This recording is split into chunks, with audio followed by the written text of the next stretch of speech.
바로 들어가겠습니다. 안녕하십니까 여러분. 저는 아메리카 유니버시티에서 지금 박사 연구를 하고 있는 이종원이라고 합니다. 그리고 오늘 우바시 시간에서 제 현재 논문 주제인 전쟁 참가, 전쟁 중단, 미국의 전략적 압력에 대한 동맹국들의 선택이라는 주제로 발표를 해드리겠습니다. 제 연구 주제는 이제 한 1년 전쯤에 다음과 같은 질문이 시작되었습니다. 강대국이 이제 협조를 요구하며 압력을 가할 때 왜, why 동맹국들은 때로는 협조를 거부할까? 힘의 논리에 의거하면 당연히 강한 자의 요구에 의해서 약한 자가 따라야 하는데 실제 역사사에서는 약한 자가 강한 자의 요구를 거부할 때가 꽤 상당히 발생을 합니다. 먼저 더 들어가기 전에 제가 전략적 압력을 아주 짧게 풀이하자면은 전략적 압력이란 한 국가가 이제 다른 국가의 협조를 얻기 위해서 사용하는 일종의 하나의 설득 전략입니다. 흔히 사람들은 적대국들 사이에서만 사용하는 전략을 인증을 하지만 실제로는 동맹국들, friend, ally, 동맹국들끼리도 많이 사용되는 전략입니다.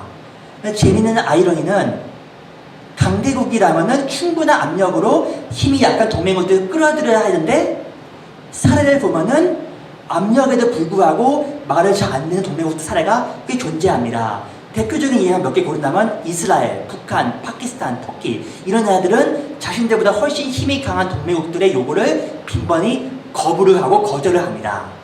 그 이유가 무엇일까요? 왜 미국과 같은 강대국 역시 동맹국의 협조를 힘으로 구하는데 이런 난관과 저항을 겪을까요? 아주 짧게 사진을 보여드리고 싶은데 혹시 여기 계신 분들 모두 누군지 아는 분들? 약간 좀 짧은데요. 이 맨 왼쪽에 있는 분은 이승만 대통령이시고요. 밑에 있는 분은 이제 대한민국의 박정희 대통령. 혹시 가운데 윗분 동양계 분 아시는 분? 장기석. 예, great. 장기석 분이시고 이제 그 밑에는 이분 아시겠죠? 터키 현 대통령 에르도간. 오른쪽은 이제 파키스탄이 지금은 아니지만 과거 대통령이었던 무샤라프. 그리고 이제 far left bottom에는 이제 독일의 그 당시 수상이었던 슈레더.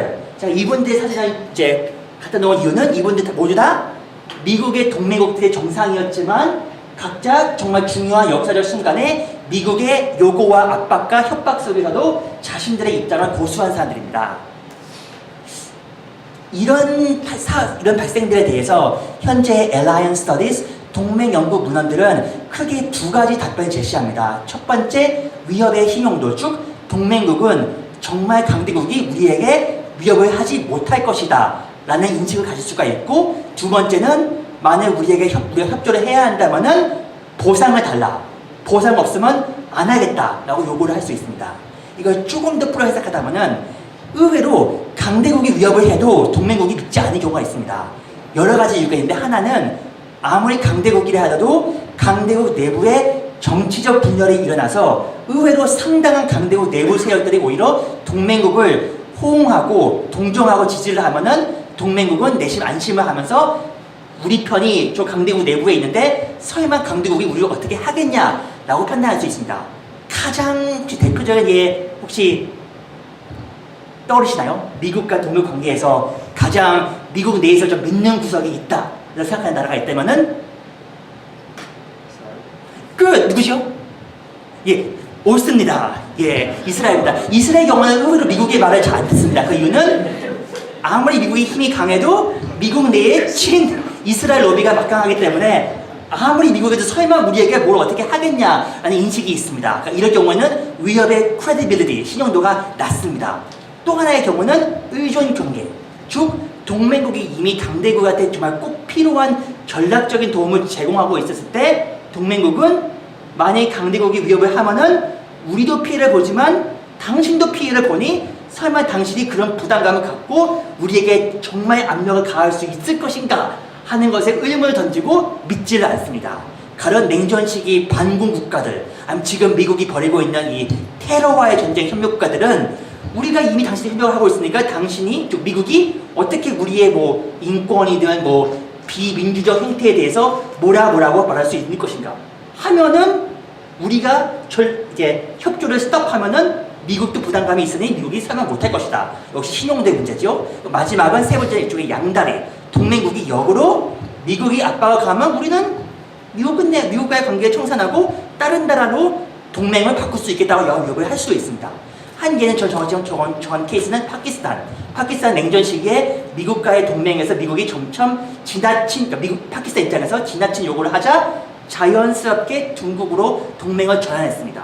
그리고 또 다른 예는 미국 동맹국이 아니지만 북한은 냉전 시기에 교묘하게 중국과 소련 사이에서 저울질하면서 한 나라가 지나치게 압력을 가다 싶으면은 바로 다른 나라, 중국이 심하다 싶으면은 소련으로 동맹을 전환시키는 방법으로 강대국의 위협을 미리 차단시켰습니다. 두 번째 변수는 이제 보상과 보장이 필요하다. 위협 중요합니다. 예, 무난하게 간다면 위협은 채찍 효과로 동맹국이 요구를 거부하면은 받을 이 손실과 위협을 중단시키지만 그것만은 부족하다. 채찍이 있으면 당근도 필요하다. 분명 동맹국이 애초에 이런 요구를 꺼려하는 이유가 있는데 꺼려하는 그 피해, 그 손실을 미리 좀 덜어주면 제한하면은 보다 더 효과가 이 압력의 효과가 2배로 상승할 것이다 라는 것이 이제 두 번째 해석입니다. 이것을 합치면은 현재 일반적인 동맹 문화의 연구의 결과에 간다면은 가장 성공적인 전략적 압박은 강대국 위협이 신용 있고 또 그러니까 채찍이 신용 있고 동맹국에 대한 보상 보장이 포함될 경우에 성공한다라고 현재 문헌은 말하고 있습니다. 이 사실은 사실 동맹국은 아니고 적대국인데 크루셰프와 이제 JFK 그러니까 미국과 소련 사이의 이제 갈등 관계고 여기서는 이제 이 사진은 쿠바 미사일 사태 때 있던 이야기였고 미국이 어떻게 성공적인 전략적 압력 즉 소련에게 적절한 채찍과 당근을 합쳐서 소련을 쿠바에서 후퇴하게 했는지를 설명하는 사진입니다. 저는 이 문헌에 현재까지 말하고 있는 이 답변을 부인하지 않습니다. 당연히 유용합니다. 하지만 저는 여기서 추가적인 질문을 던지면서 제 논문을 시작하였습니다.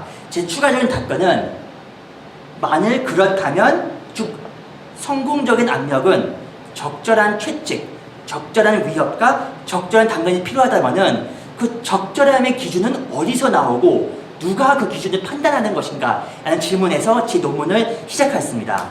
쭉 정말 강대국이 위협하고 있고 보장을 약속한다면 구체적으로 어떠한 형태의 손실을 약속하고 있고 또 어떠한 보장을 약속하고 있는지 이거 위협을 한다면 이 위협의 개념이 단지 right now 한시적인 위협인지 아니면 내일, 모레, 미래 장기간 손실도 포함되어 있는지 그리고 마지막으로 이 위협을 받고 있는 당사자인 동맹국은 이제 저울질을 할 때 과연 내가 이 강대국 즉 미국의 요구를 거부할 때 받을 손실과 미국의 요구에 굴복해서 따를 때의 손실 이 손실을 계산할 때 어느 것이 크다고 판단할 것인가 동맹국의 기준은 무엇인가에 대해서 제가 관심을 가지면서 저는 제 논문의 핵심 주장을 정리하였습니다.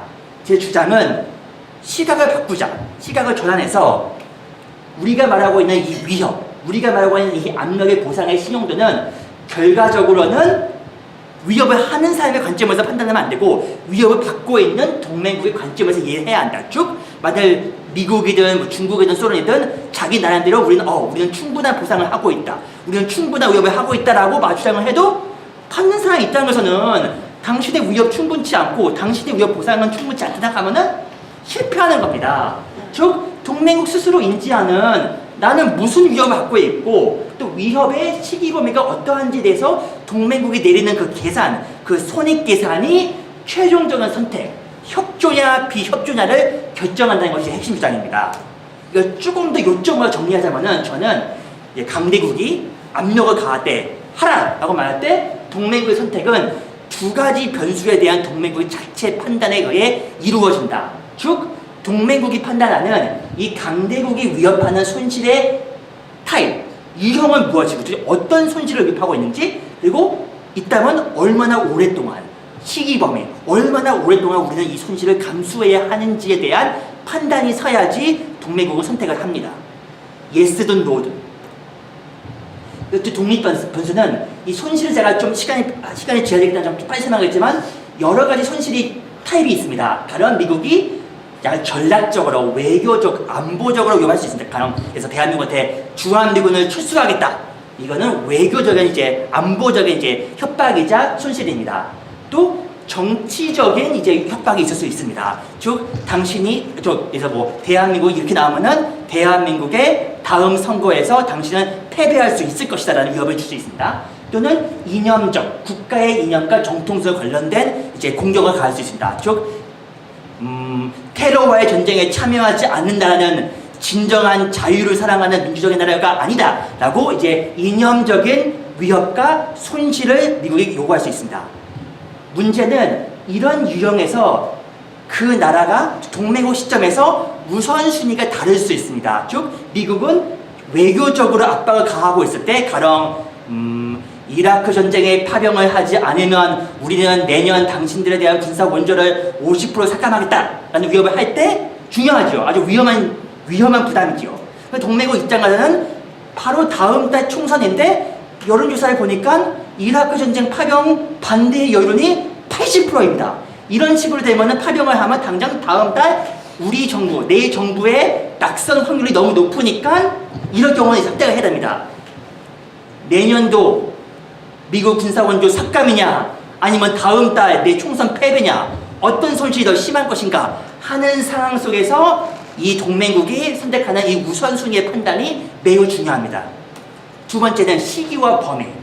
이런 손실이 있을 때 그러니까 협조를 하도 손실이 있을 것이고 협조를 거부해도 손실이 있을 것입니다. 근데 어떤 손실이 오래 갈 것인가. 가령 우리가 미국의 말을 지금 거부하면은 당연히 미국이 복수를 하겠죠. 근데 과연 이 복수가 얼마나 오래 갈 것인가? 한두 달 동안 어떻게 혼자다가 그냥 자연스럽게 사라지고 동맹이 회복될 것인가? 아니면은 영구적인 동맹 파기인가? 반대로 미국 말을 들으면 당장은 국내적으로 여론이 들끓겠지만 이게 한두 달 후에 사그라지는 만한 반발인가? 뭐 오랫동안 지속될 반발인가? 즉 오늘에 있을 손실과 미래에 있을 손실이 다를 시 이때 동맹국은 결정을 해야 합니다. 이걸 좀 제가 예로 풀어서 설명하자면은 이 사진이 무엇을 뜻하는지 혹시 아십니까? Correct. 사드입니다. 예. 대한민국 입장에서는 참 부담되는 이제 요구였습니다. 미국이 사드를 배치하라. 협조를 하고 미국 말대로 하자니 중국의 경제적 보복이 있으니 대한민국은 손실이 있을 거고 그렇다고 미국의 말을 거부하자니 미국과의 관계가 틀어질 뿐더러 이제 미국과 협조가 나빠지면은 대북 정책에도 타찰이 있을 것이고 이렇게도 손실이고 저렇게도 손실이고 어떻게 갈 것인가. 이럴 경우에는 제가 지금 대한민국 정부의 대표한 사람은 아니지만 아마 대한민국 정부는 판단을 할 것입니다. 먼저 어떤 손실을 예상할 것인가. 예를 들어서 노라고 해서 중국에서 대한민국이 이제 중국에 있는 투자한 기업들에 대한 경제적 보복을 할 것이면 손실이죠. 그럼 경제적 보복의 손실 vs 미국 대한민국을 거부하고 이에 분노한 트럼프가 예를 들어서 이제 트럼프 대통령이 대북 강경책을 펼친다면은 그러면 여기는 경제적 손실이고 여기는 완전 대북 정책 파기 및 비핵화 실패의 경우는 어떤 손실이 더 우선순위인지를 대한민국이 선택을 할 것이고 또 마지막으로 시기적으로 사드를 찬성하면은 예를 들어 대한민국이 본 이제 판단에 간다면은 1년 동안의 경제 보복이 있겠지만 중국도 대한민국이 필요하니 결국은 회복될 것이라는 판단이 있는데 만약 거부하면은 한번 틀어진 한미동맹 관계는 영영 이제 남북 간의 통일 문제에 이제 걸릴 문제라고 생각이 된다면은 오늘의 협조를 거부했을 때 있는 피해보다 협조를 할 때 있는 피해는 오래 안 가나 협조를 거부할 때 피해는 치명적임으로써 대한민국은 오히려 사드 쪽으로 무게를 줄 수도 있을 겁니다. 하나의 예입니다. 넘어가고 근데 저는 어떻게 보면 다행일 수도 있겠지만 저는 현재 사례를 보지 않고 과거 사례를 지금 보고 있습니다. 그러니까 사실 여러 가지 이유가 있는데 현재 사례는 이미 진행 중이기 때문에 당연히 이제 정치 전문가들이 자신들의 생각을 이제 guarded, confidential 가지고 있기 때문에 이미 다 끝낸 사례, 이미 정책가들이 갖고 있는 사례가 다 공개된 문헌으로 공개된 사례들 저는 지금 집중적 연구를 하고 있습니다. 제가 선택한 사례들은 좀 보시긴 되겠지만 냉전시기 한국 전쟁, 베트남 전쟁, 거프 전쟁 이 전쟁에서 미국이 이제 전략적 요구를 했을 때 이에 대한 동맹국들의 반응에 대해서 저는 연구를 하고 있습니다. 이 전쟁에서 미국은 크게 두 가지 타입의 유형의 이제 요구를 하고 있는데, 하나는 전쟁 참여, 즉 전쟁을 시작했으니 동맹국들이여 참여하라 라는 것이 첫 번째 유형의 질문이 요구고, 두 번째는 거꾸로 미국이 이제 그만 싸우자, 우리 휴전하고 그만두고 그만 싸우자고 요구했을 때 역으로 우리 동맹국이 아니다, 우리는 끝까지 완수해야 된다, 싸워야 한다 주장을 했을 때 벌어지는 이 갈등에 대해서 저는 지금 5가지 사례로 지금 연구를 하고 있습니다. 제 연구 사례 선정 기준에서 일단 미국과 동맹국이 원하는 게 다를 때, 즉 미국이 선택하고 요구하고 있는 이 전략적 전시 결정이 동맹국에게 상당한 부담을 줬을 때 있는 순서는 다음과 같습니다. 일단 미국이 요구를 하고 동맹국은 정중히 거절을 합니다. 또는 단호하게 거절을 합니다. 이때 미국은 동맹국의 협조가 필요함으로써 이때부터 본격적으로 압박과 회유와 위협을 가합니다. 이때 동맹국은 압박받을 시 보시다시피 저의지를 해야 합니다. 압력에 굴하여 협조를 해도 분명 손실이 있고, 압박에 굴하지 않고 협조를 거부할 때도 손실이 있을 때, 이럴 경우 저럴 경우에 내가 받는 손실의 유형은 무엇이고 과연 얼마나 오랫동안 이 손실의 시기 범위는 무엇인지를 동맹국 스스로 판단을 합니다. 그리고 그 판단에 따라서 그 근거로 동맹국은 최종적으로 결전 반복 또는 결전 고수를 선택합니다. 시간 지금 어떻게 잘 하고 있습니까? 예, 원더풀. 5가지 사례인데 이제 최대한 좀 골고루 정했습니다. 한국 전쟁 경우는 대표적으로 이제 미국과 대한민국의 전략적 갈등에서 미국은 이제 전쟁이 이제 장기전을 가자 그만두고 종전하고 현상 유지 조건으로 휴전 협정을 하자고 요구를 했습니다. 따르라고. 대한민국 그 당시 이제 이 전쟁이 그냥 휴전이 끝나면은 영구적으로 한반도가 분단됨으로써 거부했습니다. 끝까지 전쟁을 하자고. 충돌이 있었고 미국은 압박을 가했고, 제 사례에서는 여기서는 결국 대한민국은 최종적으로 결정을 번복해서 미국의 뜻대로 휴전협정에 찬성했습니다. 왜 번복했을까요? 왜 결국 대한민국은 결정적인 순간에 압력에 굴하였을까요? 즉 대한민국 이승만 정부의 최종 손익계산은 무엇일까요? 제가 연구합니다. 두 번째는 이제 베트남의 사례에서 3가지 사례를 정했는데, 미국과 독일의 경우는 미국이 전쟁 참가를 원했고 독일을 보고 파병을 하러 요구했습니다. 압력도 가했고, 근데 독일은 끝까지 거절했습니다. 독일은 베트남 전쟁에 참여하기를 원하지 않았고 미국의 압박에도 불구하고 마지막까지 파병을 하지 않았습니다. 왜 그랬을까요? 독일도 냉전 시기 우리하고 똑같이 분단 상황에서 미국이 도움이 줬음에도 불구하고 왜 독일은 끝까지 반대의 길을 택했을까요? 비교되죠. 그리고 역시 좀 비슷한데 이제 미국과 한국계의 전략적 갈등은, 대한민국은 여기 재밌게도 약간 상황이 바뀝니다. 한국 전쟁에서는 미국이 전쟁을 빨리 그만두기를 원했는데, 베트남 전쟁에서는 한때는 적극적으로 파병을 했던 대한민국이 막상 전쟁이 길어지자 입장이 바뀌어서 우리는 이제 그만 나가겠다, 우리는 이제 철수하겠다 요구했고, 미국은 대한민국 먼저 나가면 큰일이니까 어떻게든지 대한민국을 최소한 나가려면 우리가 같이 나가야 한다 하고 어떻게든지 묶어두려고 했습니다. 이 갈등 속에서 미국도 당연히 압박을 했죠. 대한민국이 그냥 일방적으로 베트남에서 나가면 우리도 주한미군의 유지를 심각하게 고려할 수 있다고 압박을 했는데, 결국 대한민국은 미국보다 먼저 파병 철수를 결정했습니다. 왜 대한민국 박정희 대통령은 미국의 협박 속에서 이런 선택을 했을까요? 마지막으로 이거는 이제 미국, 한국전 사례와 비슷한데, 남베트남. 미국이 이제 전쟁을 그만두고 나가려고 하자 남베트남은 국가의 생존이 걸린 문제이기 때문에 결사적으로 반대를 했습니다. 근데 마지막에는 굴복하고 미국이 하자를 했습니다. 왜 남베트남은 전쟁이 끝나고 미국이 떠나면 엄청난 손실을 각오하면서도 그의 우리와 겨자 먹기로 찬성을 해야만 했을까요? 마지막으로 거프 전쟁. 여기서는 또 다시 same player, 미국과 독일. 역시 미국은 거프 전쟁 때 독일 보고 참가하라 요구했고 압박을 했습니다. 재밌게도 베트남 전쟁에서는 그렇게도 끝까지 반대를 했던 독일이 이번에는 입장을 바꿔서 미국이 원하는 대로 거프 전쟁에 참가를 했습니다. 왜 베트남 전쟁에서는 끝까지 반대를 했던 독일이 거부 전쟁에서는 결국 입장을 바꿔서 미국의 압력에 굴하여 협조를 했을까요? 그러니까 이렇게 각 나라가 각 전쟁마다 처한 최종 결단이 다르기 때문에 저는 이것을 좀 비교적으로 좀 분석을 하고 있습니다. 그러면 이 논문이 완성이 되면, 그날이 오면, 논문을 발표하게 되면은 제가 원하는 이제 학자로서, 젊은 학자로서 제가 하고 싶은 기여는 무엇일까? 제가 희망하는 기여는 다음과 같습니다. 이제까지 제가 살펴본 이제 미국 외교학 연구의 핵심은 주로 어쩔 수 없이 미국 문헌들이니까 강대국 입장에서, 미국 입장에서 왜 우리는 전략적 압력을 행사해야만 하는지, 또는 왜 행사를 우리가 실패하고 있는지, 왜 못하고 있는지 집중한다면, 저는 관점을 좀 틀어서 압력이 있다면은 가장 중요한 당사자는 압력을 하는 사람이 아니고 압력을 받는 사람이다. 압력을 받는 동맹국 관점에서 두 가지 변수.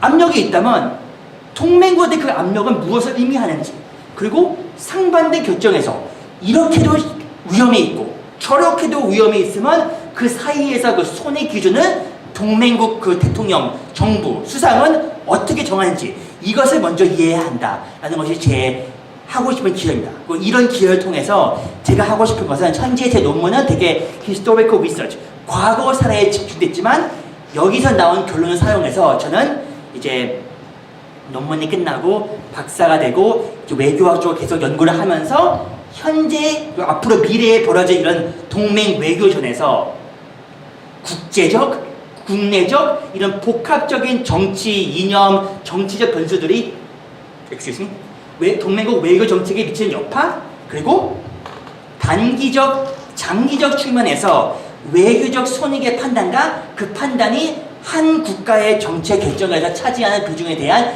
이해에 기여하고자 합니다. 그리고 이제 자, 여기까지 끝난다면 아마 여러분들이 모두 다 저 같은 똑같은 political scientist면은 다 동의를 할 겁니다. 근데 여러분들은 political scientist가 대부분이 아닙니다. 그래서 우바시니까 political scientist가 아닌 분들한테는 무슨 이제 유용한 적용 포인트가 있을까 고민하다가 제가 한 가지 더 붙인 슬라이드가 정책 기여 및 적용.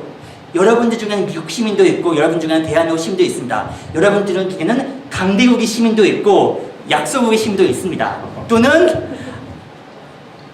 어떤 상황에 따라서 여러분이 그러니까 압박하는 동맹국을 찬성하는 사람이 분명히 있겠고, 압박을 받는 동맹국 입장에서 대변하는 사람도 있을 겁니다.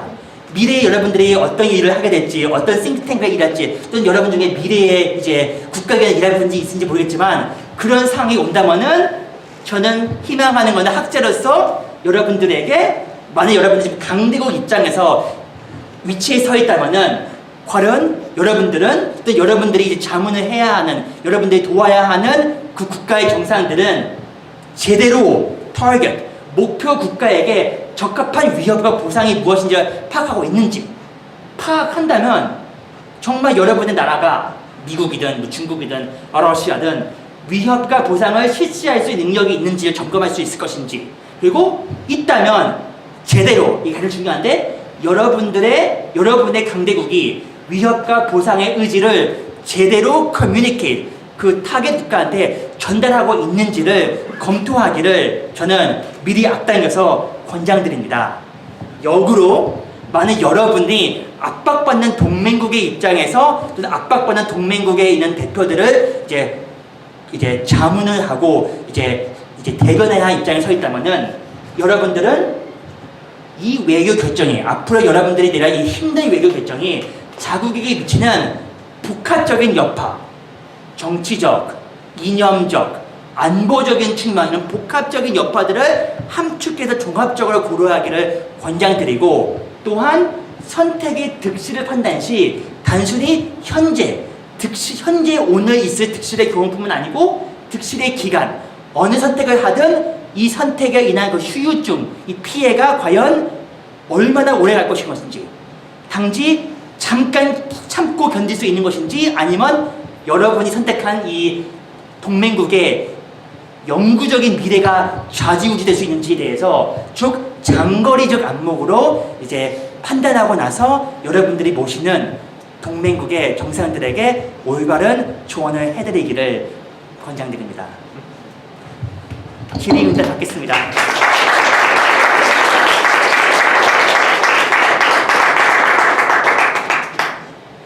예. 저는 그 모든 이종훈 씨가 예. 선택하신 케이스